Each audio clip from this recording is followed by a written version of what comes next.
Selamat malam pemirsa, apa kabar Anda dimanapun berada? Salam Nusantara. Saya berharap Anda tetap dalam keadaan sehat, sejahtera, dan berbahagia dimanapun Anda menyaksikan siaran kami dari Sabang sampai Merauke, dari Miangas sampai Pulau Rote. Senang sekali rasanya malam ini kita kembali bisa saling berjumpa menyapa dalam program yang akan membahas berbagai isu aktual. Tentu saja bersama saya Doni The Kaiser. Ini dia Merah Putih.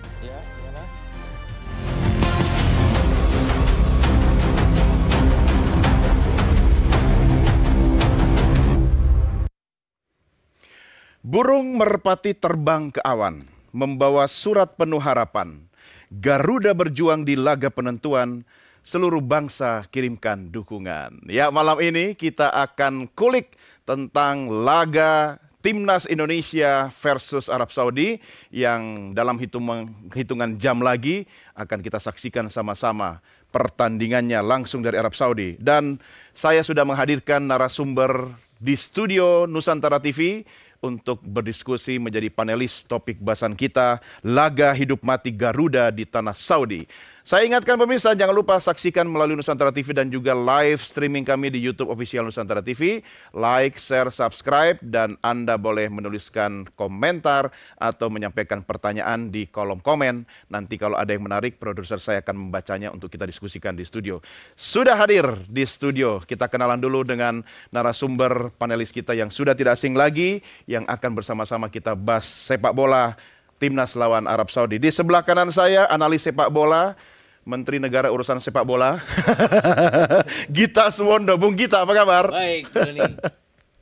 Semangat ya? Sangat harus. Oke, terima kasih sudah bersama kami. Di sebelahnya, ini juga Menteri Negara Urusan Sepak Bola, pemain Timnas kita di eranya yang sudah tidak asing lagi, Aris Indarto. Bung Aris, apa kabar? Baik, Bung. Tetap semangat. Amin. Ya. Terakhir kita ngobrol pas Timnas lawan siapa ya? Masih ingat nggak sih?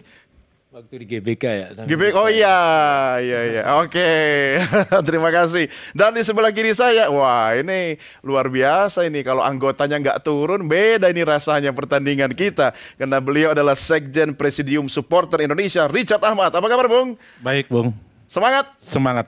Oke. Dan tentu kita akan merasa lebih semangat lagi kalau wajah yang satu ini sudah kita saksikan dan kita dengarkan suaranya langsung dari Arab Saudi, manajer Timnas Garuda, Sumarji. Pak Sumarji, apa kabar?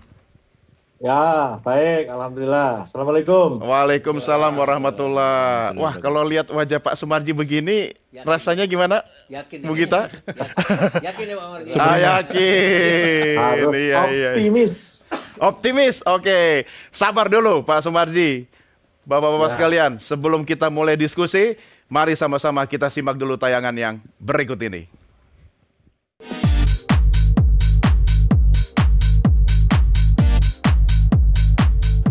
Timnas Indonesia akan...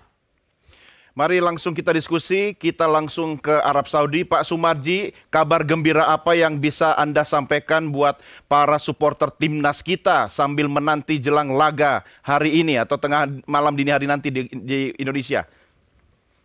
Kabar gembiranya bahwa 23 pemain yang kita daftarkan pada pertandingan malam hari ini, Arab Saudi melawan Indonesia, semuanya kondisinya bugar, semua kondisinya on fire, dan semua kondisinya betul-betul mengangkat bagaimana supaya bisa memenangkan pertarungan peperangan pada malam hari ini. Oke, makanya kita semakin confident ya Pak Marji ya? Harus confident dan harus optimis, dan kita harus bisa meraih kemenangan. Karena Arab Saudi ini terkenal juga dengan keahlian non-teknis alias drama-dramanya. Kira-kira apa yang harus kita persiapkan untuk menghadapi drama-drama yang akan muncul? Ya, itu salah satu yang menjadikan kami di awal keraguan-raguan. Tetapi begitu kami mengirim surat protes berkaitan dengan soal perangkat pertandingan yang semestinya harusnya benar-benar netral, dan entah itu dari Eropa, entah itu dari manalah, bisa dari Korea, Jepang lah gitu, yang benar-benar netral.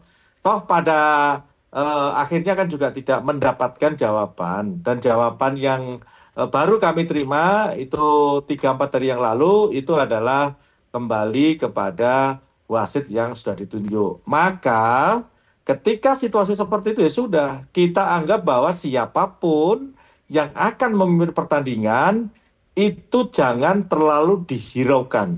Artinya close soal siapa yang memimpin pertandingan, kita akan fokus bagaimana kita bisa bermain, para pemain terutama ini tidak terpengaruh oleh siapapun yang akan memprovokasi, baik itu provokasi dari wasit. Kalau saya sampaikan, fokus, tidak terpengaruh, mentalnya yang kuat, dan kita jadi petarung sejati dan kita akan memenangkan pertandingan. Ya, Pak Sumarji, Arab Saudi pasti akan all out dengan segala daya, cara, dan upaya, termasuk hal-hal non-teknis yang mereka bisa lakukan untuk menjawab bahwa dialah yang akan mengalahkan timnas kita malam ini. Tapi malam ini Anda juga meyakinkan kita bahwa timnas kita sudah siap, ya kan? Nah, artinya yang akan dipertaruhkan itu nanti apakah skillnya, apakah kebugaran fisiknya, apanya kira-kira, aspek apanya Pak Sumarji dari yang Anda persiapkan sekarang ini? Ya.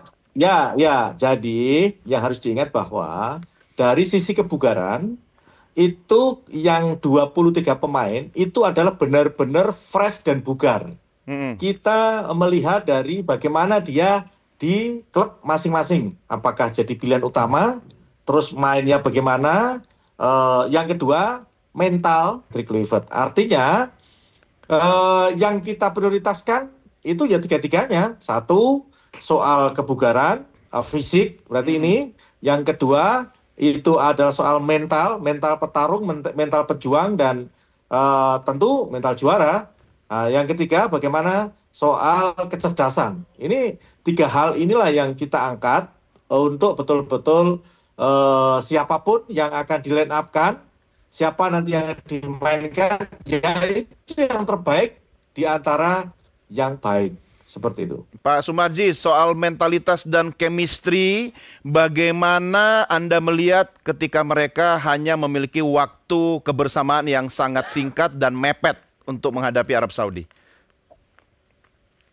Begini, yang harus diingat bahwa jangan dilihat mepetnya, tapi yang harus dilihat adalah kita ini kumpul sudah lama. Jadi pemain-pemain ini bukan, ya yang baru kan Mauro saja. Kan Mauro Zylstra, kan Miliano, kan 2 itu. Yang lain-lain semuanya kan boleh dikatakan pemain yang lama semua sudah kumpul dengan kita, mulai dari ada yang kumpul sudah 3 tahun sejak awal kualifikasi ini round 1 sampai dengan round 4 ini, ada yang 2 tahun, ada yang 1 tahun, ada yang 6 bulan. Artinya jangan diragukan soal chemistry. Sekali lagi nih, ini berbeda karena kami pun di tim chemistry ini jadi PR kami dari awal-awal. Ketika siapapun yang masuk, maka yang digembleng pertama itu adalah soal chemistry. Bagaimana kita bisa membangun tim ini dengan kebersamaan. Kan gitu. Ya. Oke, Bung Gita, komentar Anda terkait persiapan malam ini. Kalau dari keseluruhan yang seperti Pak Marji tadi sebutkan ya, 23 pemain dengan kebugaran, saya percaya bahwa walaupun ada menit tidak bermain dari Martin Pas setelah 9 minggu cedera, kemudian ada Ole Romani yang baru cedera punggung kakinya yang merupakan senjatanya buat seorang pencetak gol. Tapi dengan kata Pak Marji tadi bahwa sudah bugar, ini 23 pemain yang bugar. Itu juga kenapa Calvin Verdong tidak bisa dimainkan. Itu mungkin merupakan apa ya? Agak kerugian kita dengan tidak adanya Calvin Verdong. Kenapa? Karena pada saat pertandingan melawan Libanon di uji coba bulan September kemarin, Calvin Verdong kan digunakan untuk peran baru sebagai pivot, sebagai gelandang dalam pola 4-2-3-1. Artinya Dean James yang akan bermain di back kiri. Ya, jadi tanpa Calvin Verdong, sekarang pertanyaannya siapa? Balik lagi kembali Tom Haye dengan Joe Pelupesi yang akan dimainkan di sana. Hanya seperti itu. Tapi dengan kebugaran saya pikir persiapannya sudah cukup. Hanya saja kalau kita bicara persiapan, lawan main kita kan juga dengan persiapan yang sama. Itu aja jadinya. Bukan kaleng-kaleng ya. Bukan kaleng-kaleng itu aja. Kalengnya juga kaleng Tapi, tongguan. tapi saya percaya keseluruhan pemain ini seperti yang Pak Marji tadi bilang bahwa ini pemain sudah berkumpul sejak lama. Jadi waktu yang 2 hari. Oke lah ya. Iya kan kalau FIFA Match Day itu kan selalu pemain berkumpul hanya 2 hari, hanya 2 hari setelah liga. Ada faktor kebugaran yang juga berperan di sana. Tapi mereka profesional, mereka harus menunjukkan yang terbaik bagi negaranya. Jadi Anda optimis, yakin atau? Satu sisi saya udah ada pilihan, udah satu kata aja. agak terlalu tidak optimis. Tapi balik lagi, waktu September 2024 saya ditanya waktu pertandingan pertama di Jeddah, saya juga nggak yakin, tapi bisa draw loh waktu itu. Oke, karena kalau lawan Arab Saudi draw aja kita sudah menang ya. Ya, dan kita kan mendapatkan 2 kali hasil draw away itu di tanah Arab, lawan Arab Saudi dan lawan Bahrain ya. Dan yang penting adalah kita tidak kebobolan terlebih dahulu. Karena itu selama kualifikasi Piala Dunia ini, kalau kita kebobolan lebih dulu, kalau kita nggak kalah, kita hanya draw. 2 kali draw itu lawan Bahrain dan lawan Filipina. Tapi artinya kita harus benar-benar maintain untuk tidak kemasukan terlebih dahulu. Itu kita bisa setidaknya membuat lawan harus keluar dari sarang mereka dan kita bisa melakukan serangan balik. Kalau bisa kita gol duluan gitu. Iya, harusnya seperti lawan Arab Saudi kan kita dapat gol duluan. Arab Saudi yang kemarin. Iya, yang September kemarin. Yang di GBK kan juga kan kita gol duluan. Jadinya itu yang penting. Bung Gita, tolong kalau saya tanya lagi jawabannya jangan seperti politisi ya. Ingat, Anda ini analis sepak bola. Atau ada rencana mau ke Senayan? Enggak, jangan. Nanti temanya ganti kita ya. Oke, Bung Aris, catatan Anda malam ini. Ya, seperti yang dibilang oleh Pak Marji ya. Kalau saya sebagai pemain ya, yang paling utama adalah mental. Karena di mana kita main di luar ya, sebagai tamu juga bagaimana kita tahu tim-tim Arab tuh karakternya seperti apa. Ya kita harus seperti Pak Marji bilang tadi, mental kita harus siap mati-matian. Apapun yang terjadi jangan sampai tensi kita yang tinggi ya, tensi tinggi, tapi tetap harus kalem. Jangan tinggi jadi emosi nanti kerugian buat kita. Jangan mudah terpancing ya. Kan Anda percaya nggak ketika dari sejak babak awal Arab Saudi akan mulai memainkan aksi drama-drama dan sebagainya? Ya seperti yang kita tahu, Arab Saudi kan banyak drama, banyak provokasi dan itu pasti akan dilakukan lawan kita gitu. Jadi kuncinya kita jangan terpancing emosi. Ya tetap cool, fokus dan apapun yang terjadi di lapangan tetap harus fokus lah. Yang Anda lihat Bung Aris selama ini timnas kita ini bintang semua kan, sebagai pribadi mereka bintang, tapi sebagai tim kan mereka harus chemistry-nya membaur ini. Mampu nggak mereka semua mengendalikan emosi di lapangan? Iya sebenarnya ada sosok yang sangat berperan di sini ya, si J ya. Perannya sangat sentral di sini sebagai seorang kapten ya, seorang pemimpin. Dan saya yakin dia bisa menyatukan pemain baru dengan yang lama. Dan pasti udah jadi satu suara untuk memenangkan pertandingan di malam ini gitu. Ini nasihat dari kapten kepada kapten ya. Bung, gimana nih malam ini? Supporter pasti akan ready menyaksikan dari manapun ya. Apa yang bisa Anda sampaikan? Ya, pertandingan malam ini pastinya buat teman-teman ditunggu. Dan di beberapa tempat juga teman-teman sudah menyiapkan nobar malam bareng. Dan juga ada beberapa teman-teman yang juga berangkat ke Arab Saudi. Berangkat juga nonton ya? Jadi sekitar sudah hampir 3 bulan yang lalu teman-teman menyiapkan ada tur ke sana sambil umroh. Wih, nonton dulu atau umroh dulu nih? Ya itu tinggal hitungannya aja. Ya maksudnya kalau umroh dulu kan plus doa. Ya, yang pasti tadi saya kontak belum bisa dihubungi teman-teman di sana, tapi sudah ada yang sampai di sana. Iya. Tapi kalau nobarnya itu dikonsolidasikan atau dikoordinasikan atau dilepaskan kepada masing-masing atau gimana? Di beberapa tempat kita konsolidasikan, tapi kalau teman daerah sesuai dengan masing-masing home business saja menyiapkan nobarnya gitu. Oke, semangat dari tanah air itu bisa nyampe loh energinya ke Arab Saudi ya? Ya, karena kan sebelum berangkat waktu mereka di Jakarta sudah ketemu perwakilan teman-teman supporter supaya memberikan support untuk malam ini gitu. Oke, saya tanya ke Pak Sumarji. Pak Sumarji, kalau supporter kita di sana itu akhirnya bisa dapat berapa kursi? Dan pertanyaan saya karena hari ini kan hari kerja ya. Kalau warga kita yang ada di sana pengen nonton, mungkin banyak yang susah minta cuti kecuali ajak bosnya ikut nonton bareng ke stadion nih. Gimana nih Pak Sumarji? Ya, jadi di awal saya juga sudah tanyakan kira-kira berapa sih kuotanya. Info yang saya dapat, infonya itu 4.000 kan. 4.000. Tetapi ini tadi saya koordinasi dengan KBRI, saya juga belum bisa mendapatkan update tepatnya berapa kira-kira supporter yang bisa hadir. Ya, kami berharap mudah-mudahan kuota 4.000 itu bisa diberikan semuanya, jangan ada yang ditahan-tahan begitu. Karena kan saya ambil contoh ini aja. Ambil contoh yang VVIP yang kita gunakan itu pun juga sampai dengan tadi itu belum dikasihkan gitu. Sehingga kami juga agak kesulitan ini berkaitan dengan soal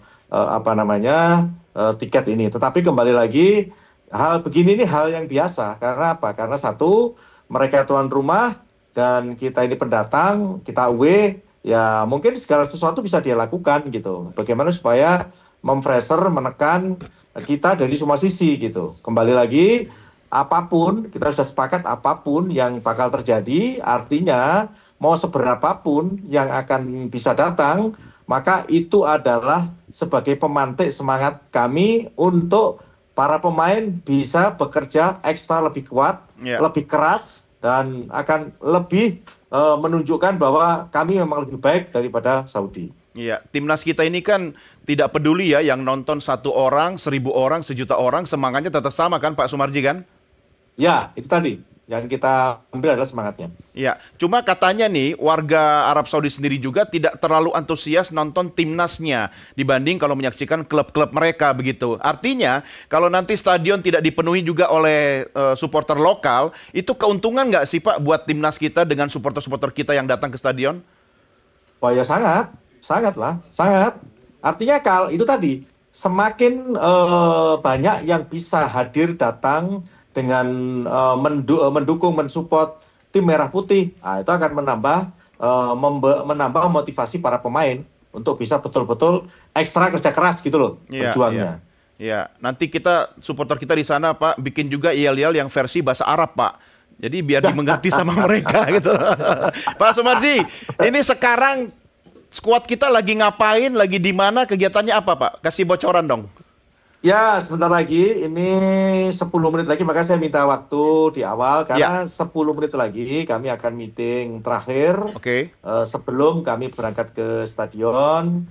Setelah itu biasa kita snack ringan, dan setelah snack ringan kita berdoa. Habis berdoa kita langsung berangkat ke stadion. Dari hotel ke stadion jaraknya berapa jauh Pak? 40 kilo. Tapi kalau ditempuh itu kurang lebih selama ini kami jalan itu kurang lebih 35 menit. Itu paling lama. Kita tidak tahu kalau nanti mungkin akan banyak supporter yang datang, banyak mobil yang mengarah ke stadion, mungkin kalaupun kemarin kita prediksi paling lama 40 menit. Kemarin sudah kita prediksi. Oh, oke. Kondisi cuaca sekarang ini Pak di sana seperti apa? Kondisinya sangat baik ya. Kalau sekarang ini 35, 34 sekarang. Tapi nanti setelah jam 6 sore, setelah maghrib itu turun jadi 32, 31, 30 gitu. Jadi kalau cuaca tidak jadi persoalan bagi pemain, yang jadi persoalan ya tadi itu perangkat pertandingan tadi. Iya, tapi ada suplemen khusus nggak Pak Marji seperti tambahan kurma atau air zam-zam buat timnas kita? Pak Marji kan kreatif tuh kalau menciptakan paket-paket. Ya, jadi begini. Ya. Alhamdulillah tadi sekira jam 2:30 waktu sini ya, Bapak Presiden langsung video call dengan seluruh pemain via Zoom, menyampaikan intinya memberikan motivasi yang sangat luar biasa kepada seluruh pemain dan juga pelatih dan ofisial agar betul-betul malam ini berjuang dengan keras untuk nama bangsa dan negara kita, dan beliau berdoa agar supaya timnas kita malam ini bisa memetik poin dan kita bisa lolos ke Piala Dunia. Oke, amin. Pak Marji, sebelum Anda berangkat briefing. Itu suplemen paling utama. Itu dia. Paling utama itu. Iya, udah, baik. Nggak ada obatnya lagi selain itu. Pokoknya kata Presiden pasti gaspol ya. Pak Marji, sebelum Anda Ya, berangkat briefing, ya. apa yang mau disampaikan kepada supporter timnas kita yang menyaksikan nanti di tanah air, Pak? Baik, terima kasih. Saya tentu sangat mengharapkan dukungan, support, doa dari seluruh masyarakat Indonesia untuk bisa menyaksikan dan menonton pertandingan nanti, karena dengan menyaksikan dan menonton dan sekaligus mendoakan itu akan menjadi energi positif bagi kami yang berada di stadion, dan tentunya selain dari warga masyarakat Indonesia di tanah air yang menonton lewat layar kaca, tentu juga yang bisa hadir langsung di stadion.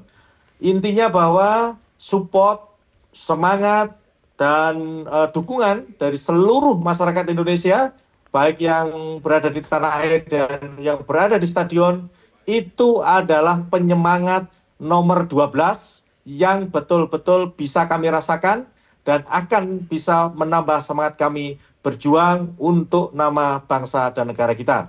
Amin. Amin. Baik, Pak Marji, sebentar. Saya minta waktunya 1 menit lagi, karena tadi Pak Marji sudah bilang ada suplemen yang paling dahsyat. Mari sama-sama kita nikmati suplemen yang disampaikan oleh Presiden Prabowo Subianto berikut ini. Hello. How are you doing? Good, thank you. Thank you very much. So, Thank you as well. you guys ready for the great game tonight?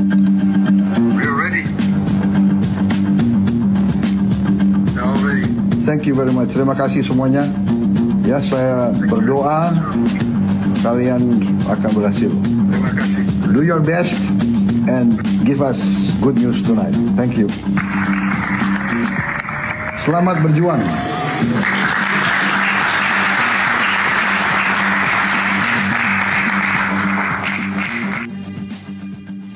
Ternyata nobar video call juga ya, keren banget loh Pak Marji, semangatnya itu merinding saya loh Pak. keren Pak Marji. Oke. Itulah keseriusan pemerintah, Bapak Presiden yang sudah memberikan dukungan yang sangat luar biasa. Tidak ada obat selain itu, hanya itulah. Hanya itu yang betul-betul membuat semangat kami membara, dan insya Allah akan kita pertahankan sampai titik darah penghabisan nanti malam. Siap Pak Sumarji, terima kasih. Salam buat Ya, timnas sama-sama. kita, tetap semangat, selamat berjuang. Semangat. Terima kasih Pak Salam Marji. buat teman-teman semuanya, narasumber. Ya, kasih. Assalamualaikum. Waalaikumsalam warahmatullahi wabarakatuh. Gimana Bu kita? Makin pede kan? Harusnya ya. Harusnya ya. Nah, catatannya apa nih? Kita lawan Arab Saudi nih. Catatannya adalah Arab Saudi persiapannya lebih matang dari kita. Dari aspek setelah putaran ketiga selesai, Oke. mereka sepertinya berpikir bahwa nggak mudah menghadapi Indonesia. Kenapa? Mereka mentok 2 kali, draw sekali di kandang sendiri, kalah sama kita tanpa mereka bikin gol, tanpa mereka punya banyak peluang, kecuali satu yang membentur misar gawang saat Oke. itu di GBK. Itu kenapa mereka ikut Gold Cup. Mereka berhadapan dengan Amerika Serikat, kalah, berhadapan dengan Meksiko, kalah, tapi punya pengalaman berhadapan dengan Iya. calon tuan rumah ini. Kemudian menang lawan Haiti, draw lawan Trinidad. Kemudian September kemarin mereka mengalahkan Makedonia Utara yang lagi mimpin grup Piala Dunia mereka. Mereka menahan imbang Republik Ceska. Bahkan kalau saya pikir mereka berpikir bahwa mereka nggak bisa open play mencetak gol lawan Indonesia. Bahkan dari penalti pun mereka gagal. Mereka sewa yang namanya Nicolas Jover itu ya. Spesialis set piece dari Arsenal itu. Caranya apa? Buat ambil corner. Jadi saya pikir itu yang harus kita waspadai, bahwa mereka bersiap, tapi itu artinya juga mereka waspada bahwa kita juga tidak bisa dipandang enteng oleh mereka, bahwa kita 2 kali terakhir, walaupun rekornya kan 11 kali mereka menang, 4 kali draw, kemudian hanya 1 kali kalah, tapi 2 pertandingan terakhir itu kita dapat 4 poin dari mereka. Dan saya berpikir Irak itu jauh lebih membahayakan dibandingkan dengan Arab Saudi kalau dari rekor pertemuan dengan kita itu tadi. Ya, tapi kita kan sering kalah telak dari Irak, tapi tidak dari Arab Saudi. Iya, tapi kita harus lewatin Arab Saudi ini dulu. Ya, itu dia Makanya persoalannya. Anda katakan tadi draw aja sebenarnya sudah oke ya. Ya, yang lucunya adalah ini kan pertandingan 3 negara. Ini biasanya friendly. 3 negara tuh udah lama loh dihindari oleh FIFA. Kenapa? Karena sangat merepotkan sekali, hanya 2 pertandingan. Iya. Dan kadang-kadang kalau mereka bermain imbang sama-sama dengan rekor yang sama 0-0, 0-0, siapa yang lolos? Ini kan artinya nggak gampang, bahwa dapat 2 poin pun belum tentu lolos, belum tentu tersingkir. Bahkan dapat 4 poin pun bisa tersingkir, tidak langsung lolos. Itu aja yang membuat mau nggak mau kita harus memenangkan 2 laga di awal ini untuk memastikan diri kita lolos tanpa harus menunggu. Kan itu kan dibilangnya 180 menit menuju Piala Dunia. Jangan sampai 270 menit jadinya. Karena menunggu pertandingan Irak lawan Arab Saudi ya di pertandingan terakhir jadinya. Oke, tahan dulu. Kita rehat dulu ya. Nanti kita lanjutkan lagi di segmen berikutnya. Pemirsa, jangan kemana-mana. Merah Putih segera kembali sesaat lagi.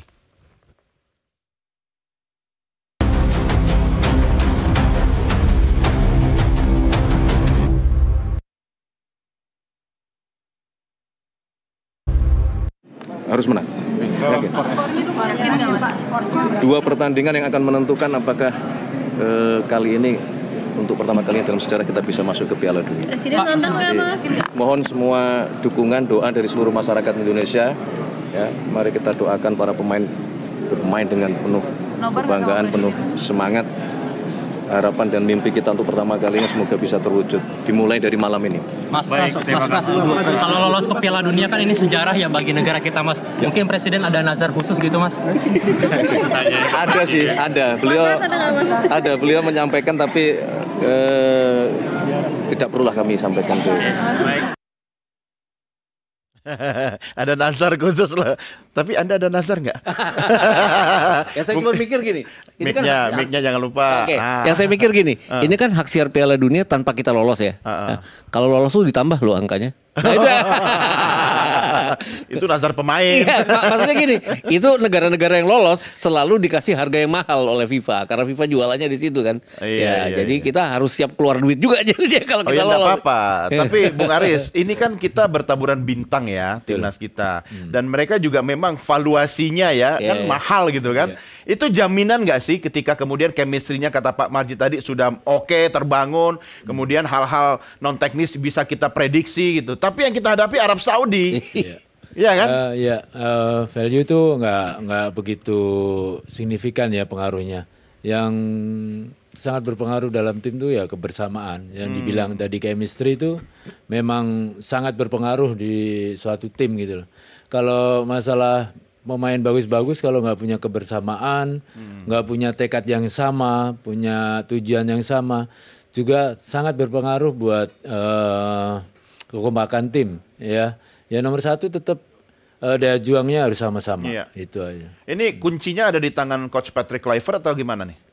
Ya pelatih juga punya peran yang harus menyatukan semua karakter pemain-pemain, terutama ada pemain baru juga yang baru bergabung gitu loh. Pemain lama yang juga banyak main di Eropa dan beberapa di lokal itu kan. Walaupun udah lama berkumpul ada beberapa ya sampai di putaran awal sampai sekarang tetap mereka butuh komunikasi yang bagus gitu loh. Nah, udah lama ketemu kan butuh ngobrol-ngobrol juga gitu. Iya, kalau mereka kan nggak ada kendala bahasa kan ngobrolnya. Maka mungkin setiap hari di grup chat gitu kan bisa chatting-chattingan. Sebagai pemain, seberapa besar kepercayaan Anda kepada sosok pelatih seperti Kluivert? Sebagai pemain kita harus percaya dengan pelatih. Karena apa? Karena segala sesuatu strategi, ngeracik tim dan semua kan kekuasaan pelatih gitu loh. Kita sebagai pemain ya harus percaya dengan pelatih. Pemain nggak boleh ragu ya sama pelatih ya? Tidak boleh karena meskipun kadang-kadang strategi pelatih itu karena dipertanyakan. Kuasa kita adalah sebagai pasukan kita ini tentara. Nggak boleh tentara itu melebihin dari komandannya.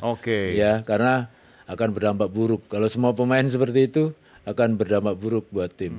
Toh semuanya kan yang bertanggung jawab tuh bareng-bareng. Iya, iya. Oke, karena kita bahas soal Coach Kluivert, kita lihat dulu apa yang dikatakan oleh Patrick Kluivert berikut ini. Tomorrow's match is a final. First of all, we play two finals, but tomorrow is the final. Big expectations, of course. Importance is very high. We are representing a country of 280 million people. And we are the ambassadors for the game. And we are looking forward to the game tomorrow. Kalau Bung Richard seberapa percaya sama tangannya Patrick Kluivert? Ya kalau bicara pengalaman kan dia pemain dan tentunya apapun yang disampaikan pelatih saya kira pemain juga harus mengikuti itu. Karena saya juga punya pengalaman waktu AFF kalau nggak salah saya bareng dengan Indra Safri, saya asisten manajer, tentunya apa yang terjadi di ruang ganti di locker room itu menjadi kuncinya ya. Kuncinya. Sebelum tadi kan Pak Mardi sampaikan ada briefing dan sebagainya, termasuk juga terakhir briefing di locker room itu menjadi kunci. Tapi kalau melihat laga dengan Arab Saudi nanti, masihkah kepercayaan diri Anda, kepercayaan pada Coach Patrick itu tetap sama besar, atau apa yang harus diantisipasi dari kacamata kepelatihan menurut Anda, Bung? Saya kira optimis itu penting ya, karena tadi bicara pengalaman dan juga track recordnya sudah kita sama-sama tahu, dan saya kira saya masih yakin dengan Patrick Kluivert, dan tentunya barisan apa yang nanti dipakai polanya, tentunya barisan tengah itu menjadi kunci permainannya. Artinya tadi sampaikan Bung Gita betul, kita harus ambil poin terlebih dahulu atau gol di depan supaya memang semangatnya untuk menjadi pemenang malam ini bisa menjadi nyata. Katanya yakin, tapi kok makin kesini makin kecil suaranya. Formasi yang dipakai apa sih? Kalau ngelihat Patrick Kluivert dalam 2 pertandingan terakhir 4-2-3-1 ya. Cocok nggak dengan Arab Saudi? Gini, saya nggak tahu cocok apa enggak. Saya juga bukan pelatih, bukan pemain. Tapi kita draw dan menang lawan Arab Saudi, kita pakai 3-4-3 itu aja. Nah itu. Itu aja. Jadi, tapi itu kan hak pelatih ya. Kalau tanya Mas Aris kan itu hak pelatih. Pelatih kan. Hak pelatih.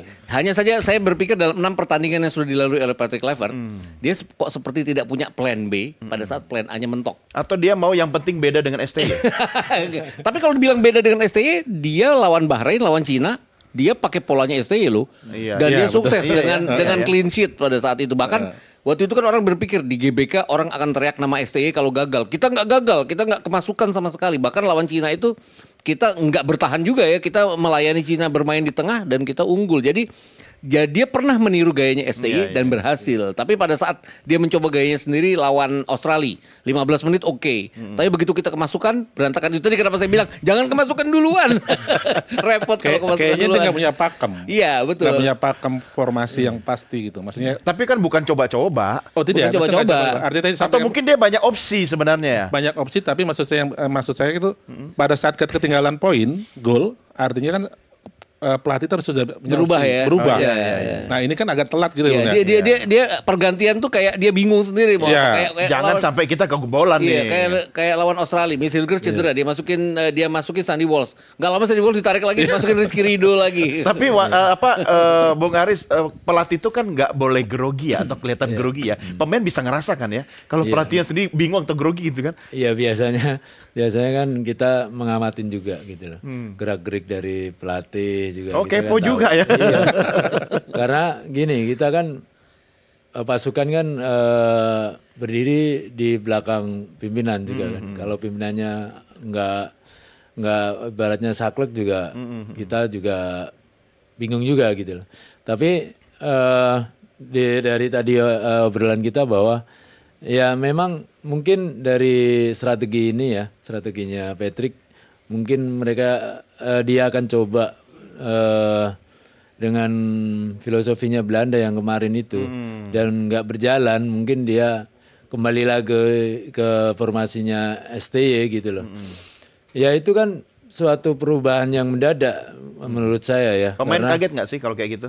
Ya pasti akan berdampak karena karakter itu kan dibentuk dengan beberapa fase ya, bukan karena tiba-tiba gitu loh. Terus dirubah secara tiba-tiba dengan event yang begitu penting, ya pasti banyak membawa dampak yang nggak bagus sih kalau menurut saya. Cuma pemain itu memang ya kalau menurut saya ya, mereka harus siap dengan segala kejutan kan? Iya, harusnya ya. Iya, kalau pelatih tiba-tiba di tengah pertandingan bilang ngubah strategi, harus mau dong. Harus, karena saya mengacu waktu September 2024 lah yang kita draw lawan Arab Saudi. Itu kan kita pressing, kita serang, kita dapat 1 gol. Tapi kemudian kita ditekan kan. STY kan langsung merapatkan barisannya dan pemain ngikutin langsung, kita kuat di pertahanan. Kita nggak nyerang dengan tinggi lagi. Nah, gitu pelatih kan yang menentukan. Tapi kalau ditanya tadi ya ditanya ke Mas Aris tadi ya, apakah Patrick Kluivert terlihat grogi pada saat ketinggalan? Enggak tuh, dia senyum-senyum aja tuh. Orang senyum itu macam-macam. Ada senyum bingung, ada grogi, ada senyum mikir. Dia malah mikir waktu kita unggul 1-0 lawan Bahrain, 1-0 lawan Cina tuh dia berpikir keras tuh. Maksudnya kenapa bisa gitu? Iya, makanya pada saat kita unggul kok dia mikir, pada saat kita ketinggalan dia malah senyum-senyum. Mungkin di luar prediksi dia, strateginya nggak maksimal. maksimal. Ya kan? Tapi kan pelatih juga belajar ya dari berbagai laga kan. Anda percaya nggak bahwa Coach Patrick itu sebenarnya banyak mempelajari laga-laga sebelumnya sehingga dia harusnya lebih matang dong? Saya kira dia juga bicara kultur Indonesia tentunya. Kultur Indonesia, kombinasi pemain lokal dan yang naturalisasi kan tentunya itu menjadi magnet nanti. Apakah nanti dia mau pakai backnya 3 atau 4 kan itu menyesuaikan lawan. Kemudian kan tadi kalau di proses perjalanan tim ini ternyata harus berubah, memang harusnya pemain itu tidak gampang lah bahasanya kan gitu. Harus bisa langsung menyesuaikan. Tapi kadang-kadang kan kelihat pelatihnya, loh kok ini bingung, ya mungkin ada yang juga bingung. Jangan sering-sering lihat pelatih, lihat bola aja. Gitu. Kalau misalnya nih, Bung Aris, tiba-tiba ada kegabangan dari pelatih, dibaca gesturnya oleh pemain, itu langsung drop nggak sih?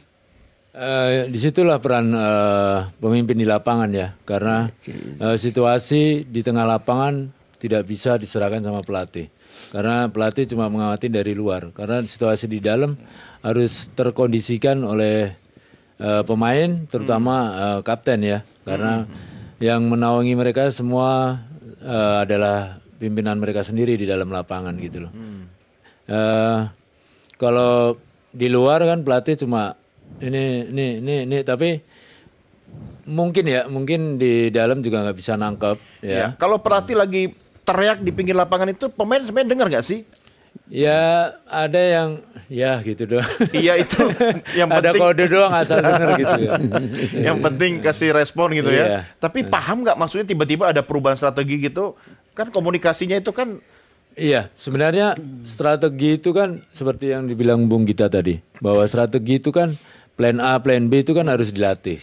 Karena nggak bisa kita cuma belajar plan A. Tapi di saat pertandingan, kita mau rubah, kita pakai plan B.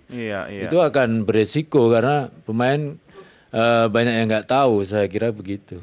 Oke, nah sekarang coba nih, kalau kita antisipasi buat Anda bertiga nih, jangan sampai kebobolan di babak pertama. Apakah kita harus gaspol dengan risiko kita akan ngos-ngosan nanti, atau kita main cantik, main halus, main sabar, ya kan, main dengan emosi terkontrol, tapi tidak menampilkan show yang menarik? Silakan, gimana? Anda dulu.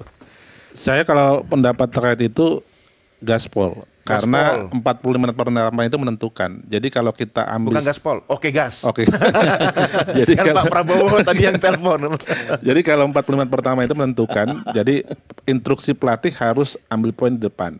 Artinya kita main in prinsip tentunya, supaya memang dapat bola lebih dulu. Dan juga harus siap juga bertahan, bisa counter track-nya lebih cepat. Gitu. Berarti baterainya harus panjang. Harus panjang. Iya kan? Nah sementara Bung Aris, kalau Pak Sumarji tadi benar mengatakan stamina kita total ya kan 100%, kita nggak perlu khawatir. Tapi menurut Anda gimana? Kalau menurut saya tetap harus waspada dulu karena sangat riskan juga kita terlalu menyerang dengan Arab Saudi. Kita tahu kita sebagai tamu, kita tahu bagaimana non teknisnya ya. Kalaupun awal-awal ya itu kita harus lebih hati-hati. Emang kalau sebagai tamu kita nggak boleh langsung agresif gitu? Ya kita tahu bahwa seperti yang dibilang Bung Gita tadi juga bahwa mereka udah belajar corner kick, belajar pasti akan memanfaatkan banyak dari ruang pinggir lapangan untuk crossing gitu loh.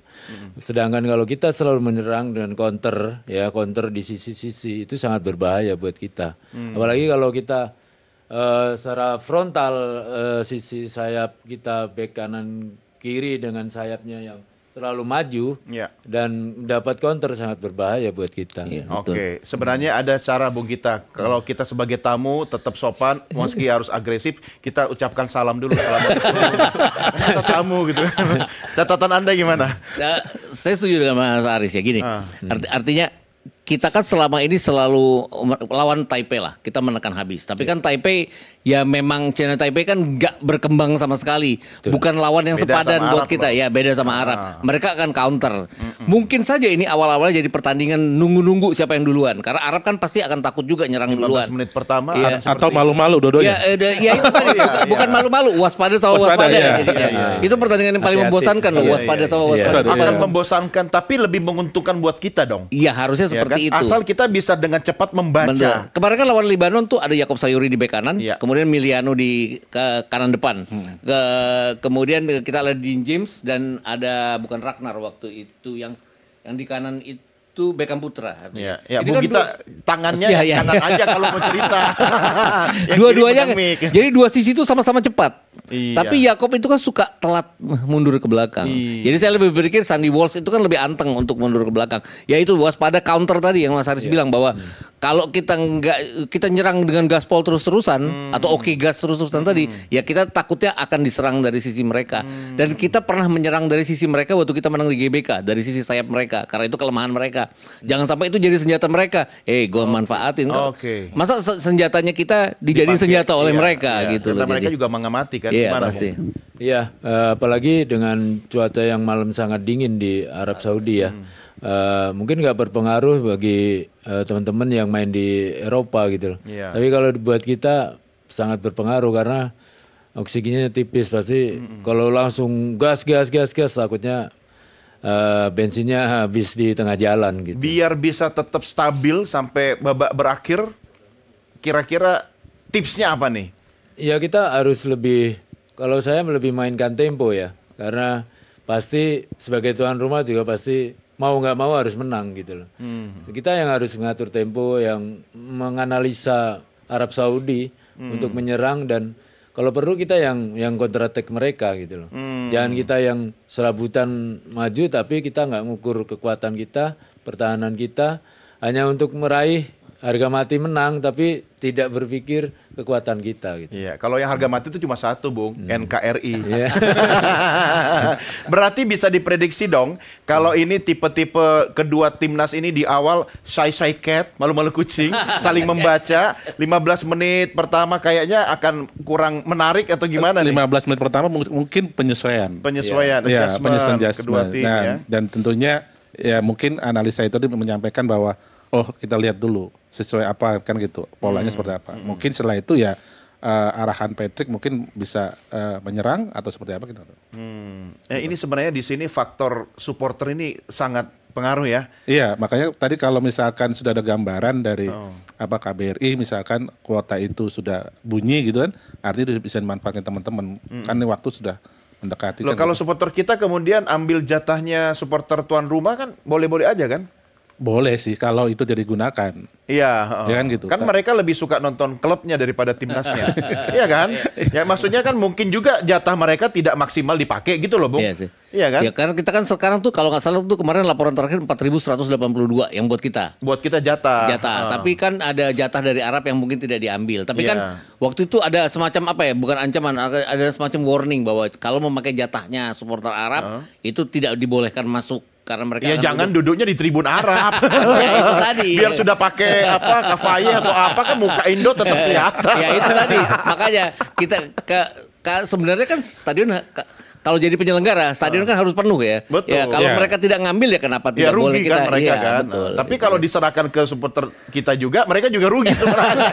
Kita kan intimidasinya lebih tinggi kan. Oke, kita rehat lagi. Kita lanjutkan di segmen berikut. Pemirsa jangan kemana-mana, Merah Putih segera kembali sesaat lagi.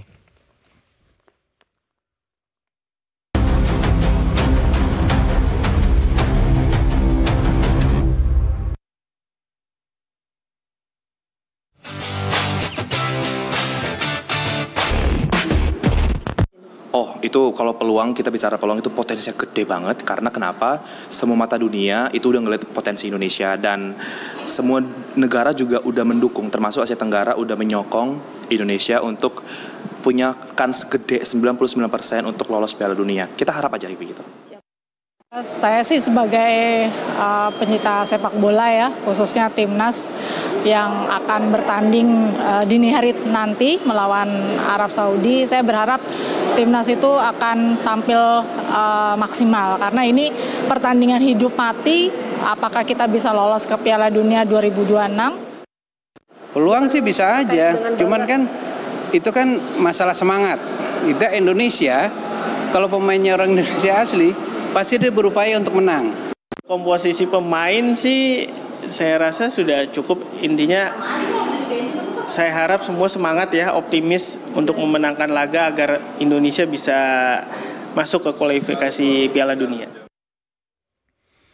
Oke, Bung Aris, kalau kita petakan skuad kita nih yang laga nanti lawan Arab Saudi, menurut analisa Anda, siapa yang kira-kira bisa jadi motor, jadi bintang tapi tidak ego, tidak main sendiri.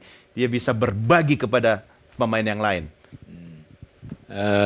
Posisinya, ya. Mungkin di strategi ini Kluivert banyak menumpuk di pertahanan dan gelandang karena butuh penyeimbang dan tembok yang kokoh di belakang. Mungkin sekali dua kali akan mengadakan seperti. Mungkin awal-awal iya mungkin ya, karena melihat tadi yang saya bilang tuan rumah pasti akan pengen mencetak gol lebih awal karena bagaimanapun dengan tenaga yang seger mereka pengen meringsek terus pertahanan Indonesia dan itu kita butuh penyeimbang di tengah dan belakang. Untuk sosok itu ya kita nggak tahu juga apa yang diserahin tugas itu untuk dari Kluivert ya gitu. Apa yang Anda bisa harapkan di babak pertama ini? Apakah harus ada kejutan setelah 15 menit pertama misalnya? Atau ya kita tetap harus kendalikan emosi kita? Ya 15 menit pertama pastinya kita pengen tadi sama-sama mantau itu. Tapi yang pasti kan... Mantau itu roti kali ya? Yang pasti kan pemain tengah ini juga menjadi kunci. Mungkin ada pilihan, ada Lili Pali, ada Urat Mangun, ada yang lain kan gitu. Tuh mungkin belakangnya juga nggak tahu siapa, tapi pasti kan ada J main, ada Rizky Ridho, ada yang lain. Dan tentunya untuk penyeimbang itu penting untuk 15 menit pertama kan gitu. Oke, Bung Gita, Anda ngamatin ini nggak timnas lawan nggak? Iya. Kira-kira yang harus kita antisipasi siapa ini? Saya sih harus bilang bahwa yang harus diantisipasi dari mereka adalah set piece mereka ya. Saya ngeri ini set piece mereka. Kenapa? Karena mereka punya guru yang terbaik yang ada di dunia saat ini. Mau nggak mau itu harus diakuin. Bersama klubnya kan dia bikin golnya dari set piece itu lebih banyak dari gol open play-nya. Dan kalau lihat Arab Saudi juga open play-nya nggak jalan lawan kita, ini kenapa mereka sewa orang ini. Dan itu yang harus kita waspadai.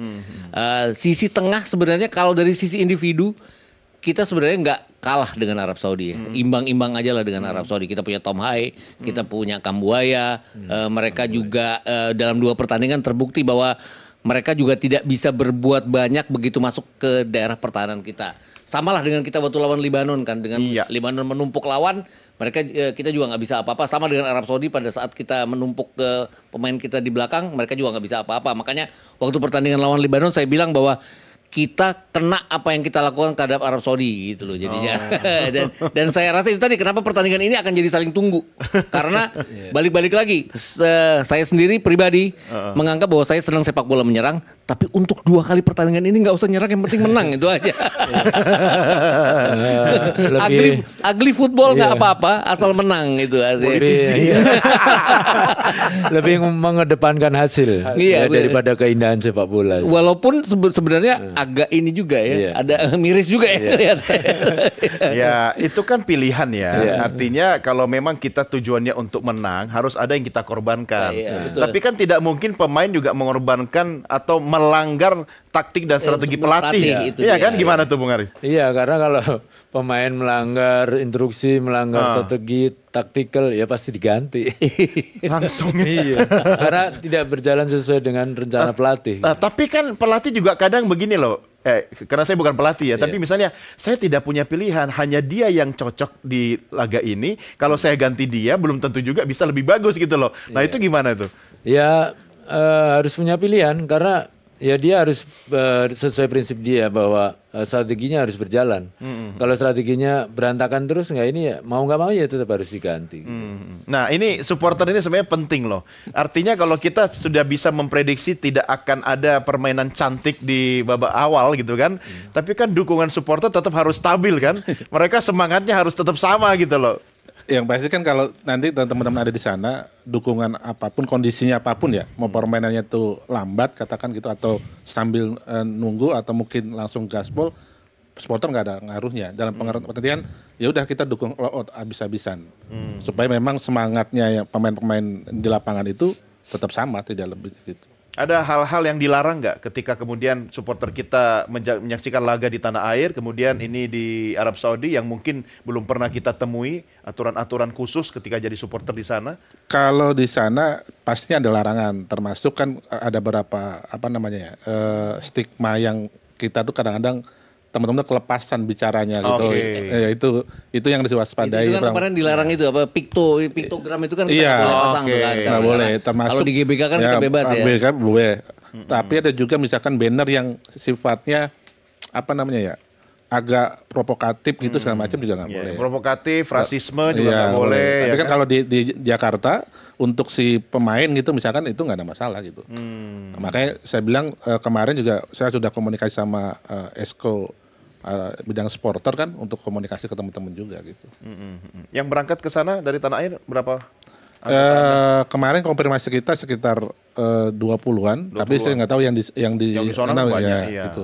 Cuma kan ini hari kerja kan, hari kerja. Ya kan. Jadi mereka yang kemudian tadi juga di program kami sebelumnya di NTV Prime ada komunikasi dari kita ke supporter, mereka sedang menuju ke stadion.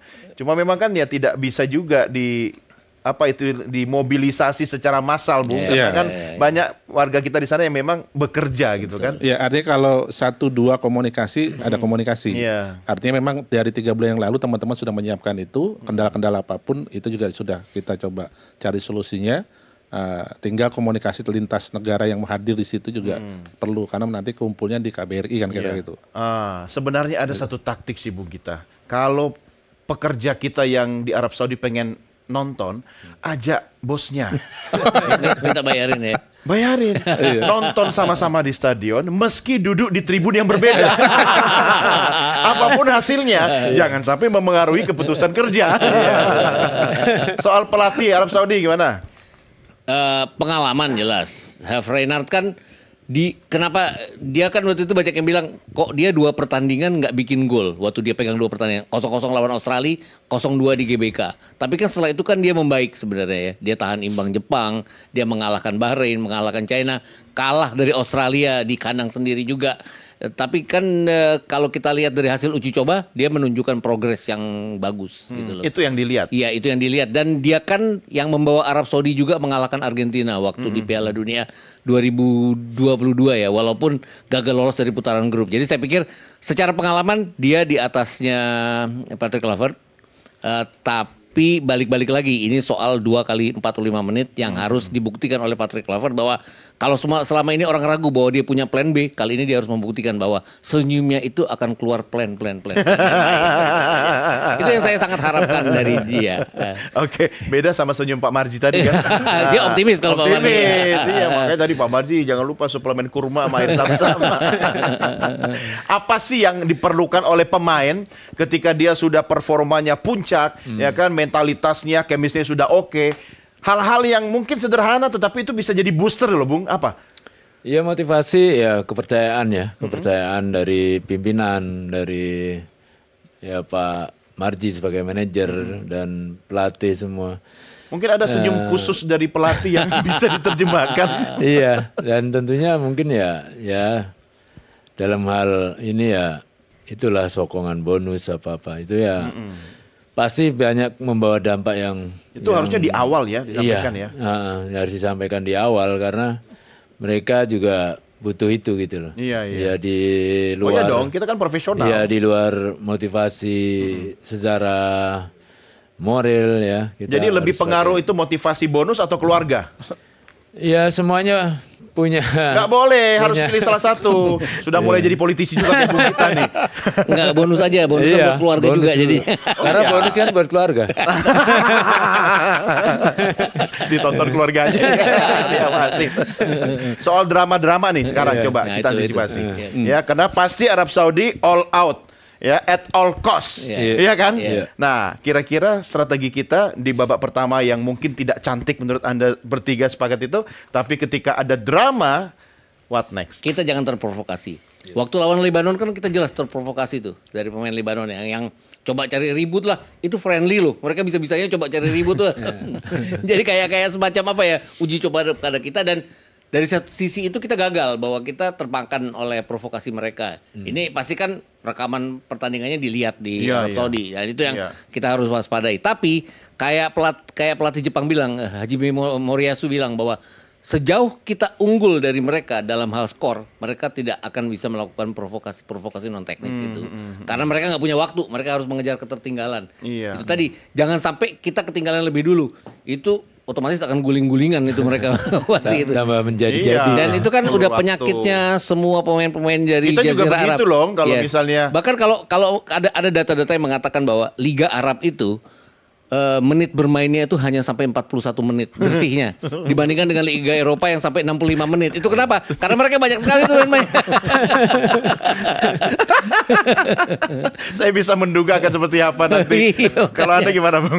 Iya, tetap seperti Bung Gita bilang bahwa ya jangan sampai terprovokasi karena semakin kita emosi semakin hilang akal. Iya, betul. Ya kita harus lebih selalu kalem, lebih fokus itu apapun yang terjadi di tengah lapangan ada wasit walaupun nanti kita nggak tahu juga wasitnya seperti apa tetap harus fokus gitu loh karena kita semakin kita terbawa emosi kita terpengaruh provokasi makin kita nggak karuan ya kita tetap harus fokus bahwa tujuan kita menghasilkan poin untuk malam ini. Iya, cuma kan yang namanya timnas sekarang kita ini kan sudah lebih mature lah ya. Ya, chemistry juga sudah lebih bagus ya kan. Artinya sudah melakukan segala daya upaya dan persiapan untuk tidak mudah terpancing dong. Harusnya begitu. Harusnya begitu. Nah, misalkan itu terjadi malam ini ada drama-drama itu, saya kira tim pelatih sudah harus mengingatkan J sebagai kapten. Oh, kan gitu supaya lebih fokus. Kuncinya di kapten nih. Artinya itu terjadi. Kapten tinggal memberikan saran ke teman-teman, kita fokus. Iya. Karena tapi kalau kaptennya yang emosi duluan gimana? Jangan. Tapi J nggak akan begitu. Nggak gitu. Iya kan? Saya kira J dengan tim pelatih juga pasti sudah menyampaikan atau obrolan terlebih dahulu sebelum briefing tadi disampaikan Pak Mardi supaya nanti ada kalau misalkan terjadi sesuatu drama di lapangan, kamu harus ambil peran lebih cepat gitu. Karena salah satu keunggulan J adalah dia ketenangannya kan juga bisa kontrol kan. Betul. Makanya kan apa yang disampaikan Bung Gita betul. Jadi kalau misalkan itu terjadi ya kita fokus itu. Jangan sampai ada juga yang provokasi lagi kan gitu. Jangan sampai itu. Makanya apalagi kalau kita belum dapat gol di depan. Kan gitu. Itu bahaya buat kita. Cuma saya masih agak confused juga nih Bung Gita ketika kita akan memprediksi bahwa kalau kita tidak akan mendapatkan show yang menarik malam ini, tetapi kita harus kalau bisa jebol gawang mereka duluan, ya kan? Tapi tetap harus jaga stamina dan emosi gitu loh. Itu. Taktik seperti apa kira-kira yang bisa kita akalin mereka? Balance antara pertahanan dan menyerang juga ya. Artinya kita kan all out waktu lawan Lebanon itu kelihatan banget ball possession segala macam. Kita kayak apa ya? Kayak total football banget gitu loh. Tapi kita aman. Kenapa? Lebanonnya nggak keluar nyerang sama sekali. Itu pun ada dua kali mereka lolos. Satu off target, satu on target yang diselamatkan oleh Emil Audero. Satu-satunya on target di pertandingan kali itu.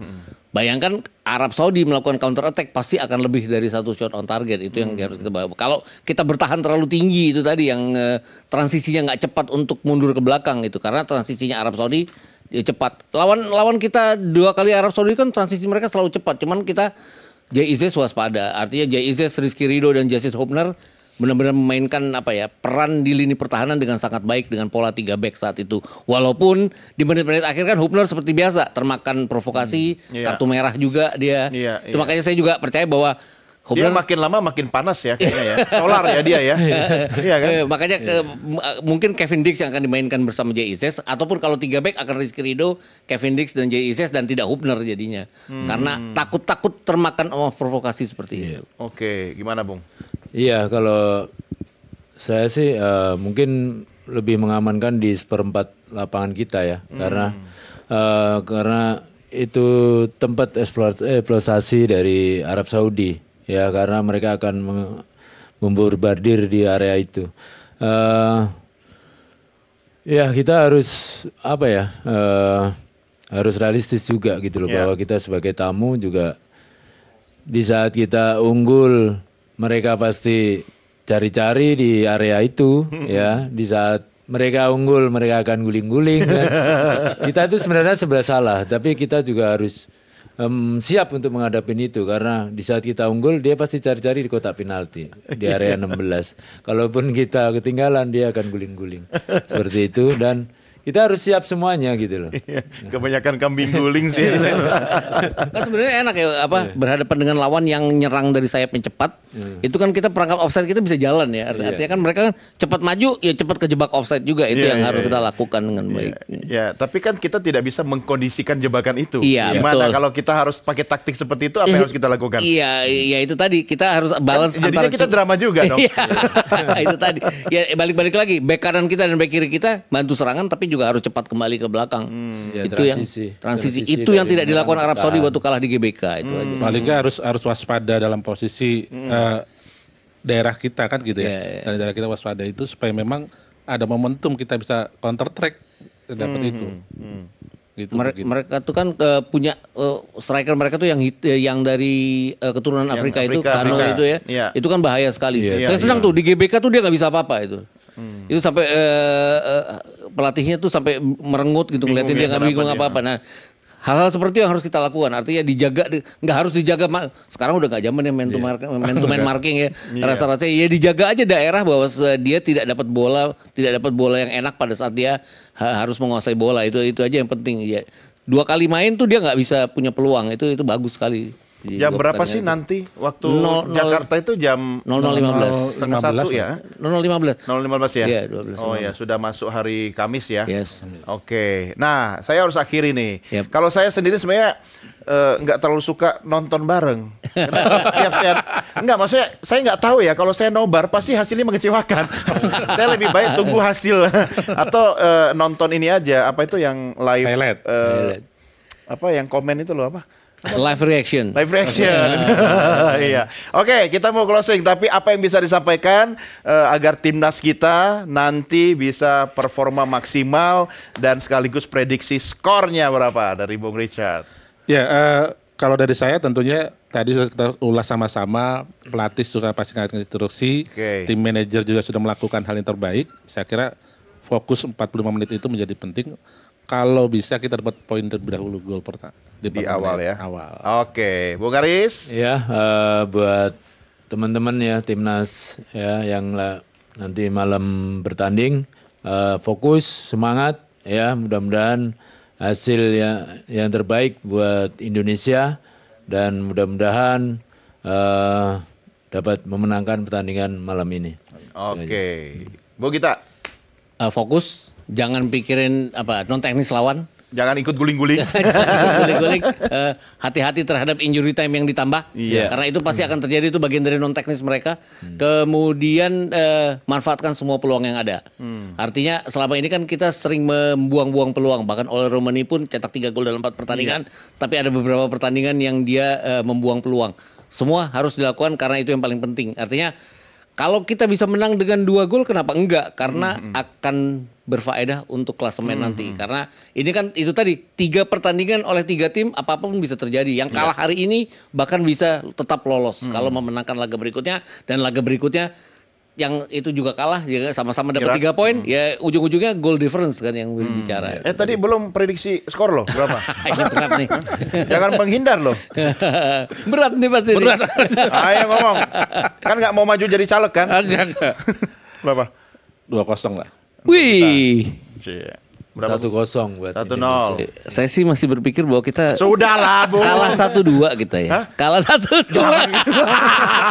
Kan harus ada yang kontra. Saya tarik pertanyaan saya ke Bung Gita. Ya, saya anggap tidak pernah saya tanyakan. Inilah closing dari Merah Putih edisi malam ini. Bung Gita terima kasih, Bung Aris terima kasih, Bung Richard terima kasih. Kita doakan timnas kita berjaya malam ini. Semangat tim Garuda. Sampai jumpa. Merdeka.